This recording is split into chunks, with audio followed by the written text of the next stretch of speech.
Episode ini adalah bagian dari tantangan 30 hari bersuara 2023 yang diselenggarakan komunitas The Podcasters Indonesia. Halo, kembali dengan saya Rijo Tobing dari podcast Randomness Inside My Head pada hari ke-25 di bulan Desember ini. Tema hari ini adalah pencarian. Berat ya. Kalau kita dibilang lagi mencari, ya setiap saat kita mencari. Kita yang dewasa mencari teman hidup, mencari kerja, mencari nafkah. Orang yang masih muda mencari teman sepergaulan, mencari komunitas, mencari tempatnya bisa bersandar. Anak-anak mencari rekognisi, mencari nilai yang bagus di sekolah. Semua orang mencari.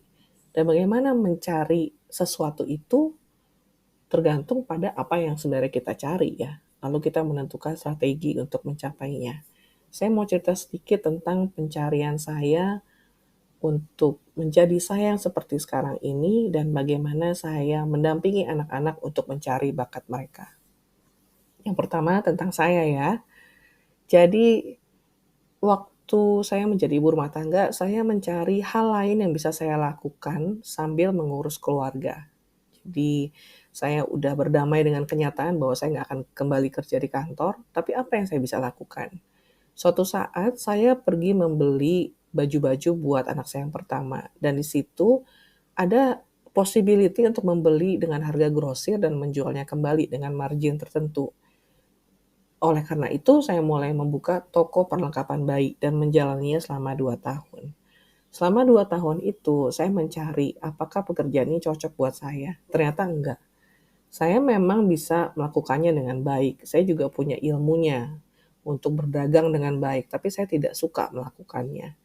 Oleh karena itu, waktu kami tutup 2 tahun setelah mulai beroperasi, saya tutup dengan perasaan lega, dengan perasaan senang karena chapter ini udah selesai dan saya kembali dalam pencarian apa yang bisa saya lakukan yang cocok dengan aptitude saya.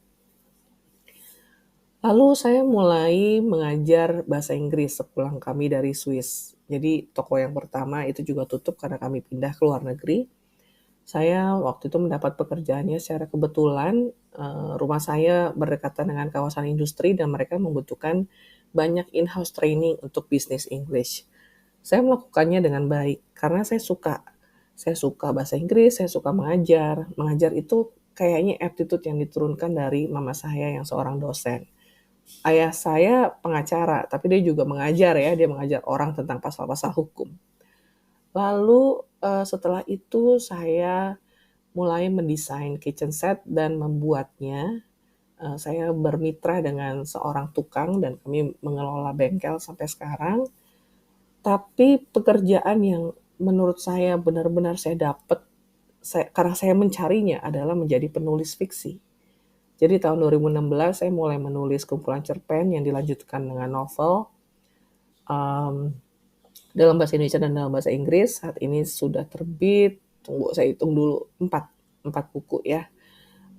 Saya senang banget menemukan pekerjaan ini karena dengan segala macam latihan yang saya sudah lalui ya dari sejak saya kecil, latihan kebahasaan, saya juga polyglot, bisa berbicara dalam berbagai bahasa, dan saya juga sangat memperhatikan grammar dan lain-lain.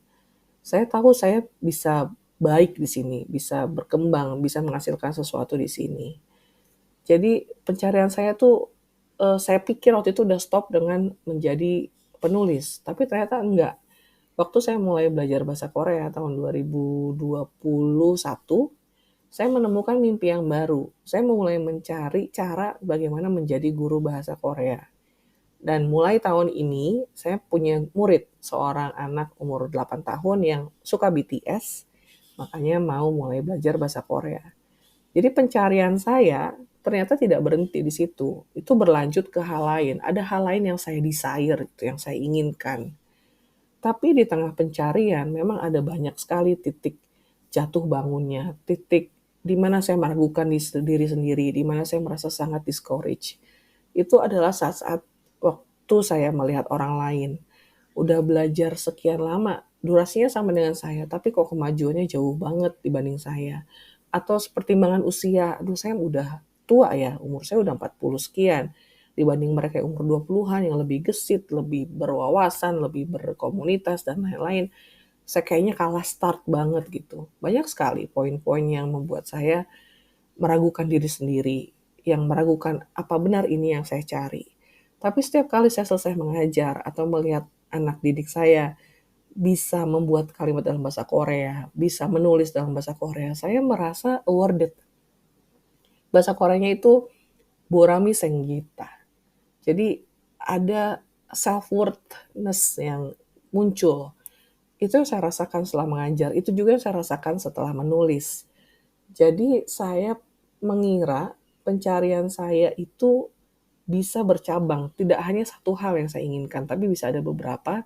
Cuman konsekuensinya adalah saya harus menjalani dua-duanya yang saya pilih itu dengan penuh tekad untuk be good at it gitu.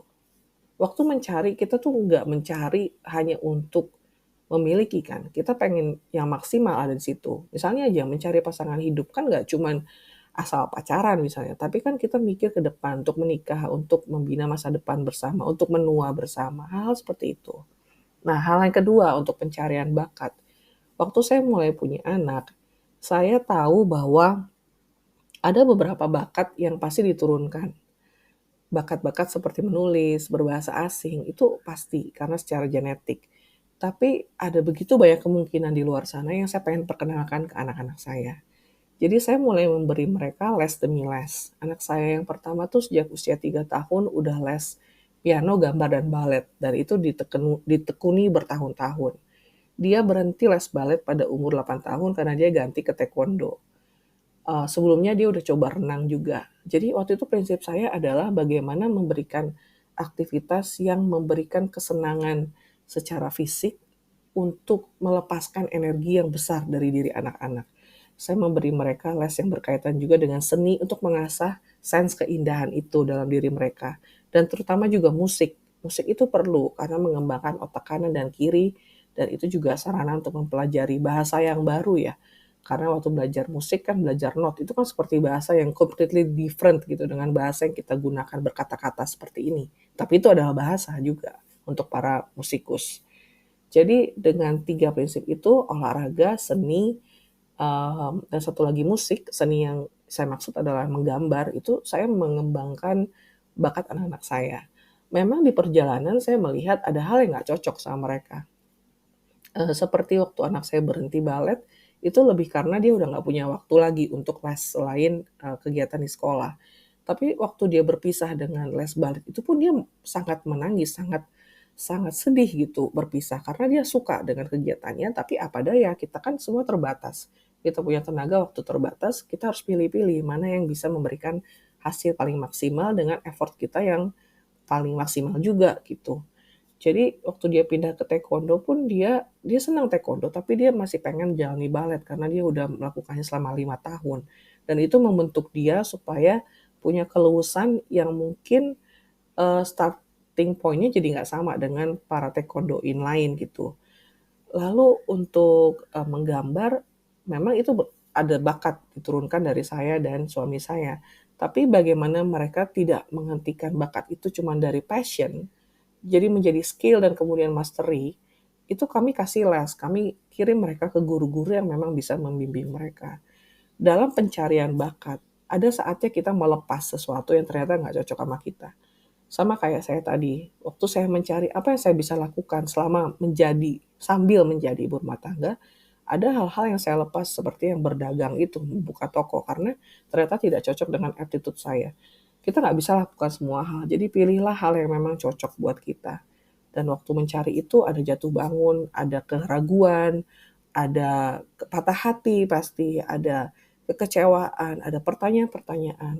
Kayaknya saya nggak nemu-nemu, saya ini bagusnya apa ya? Banyak orang yang saya tahu mengalami itu. Kuncinya cuma satu, tetap mencari. Karena waktu berhenti kita nggak menemukan apa-apa, tapi waktu kita mencari ada kemungkinan kita menemukan apa yang kita cari itu. Tapi waktu mencari pun ada, gambarannya nggak fake banget gitu ya, nggak buram banget. Maksudnya kayak waktu saya mencari pun saya mencari yang sesuai dengan aptitude saya. Waktu saya mendampingi anak-anak mencari bakat mereka pun yang sesuai dengan aptitude mereka.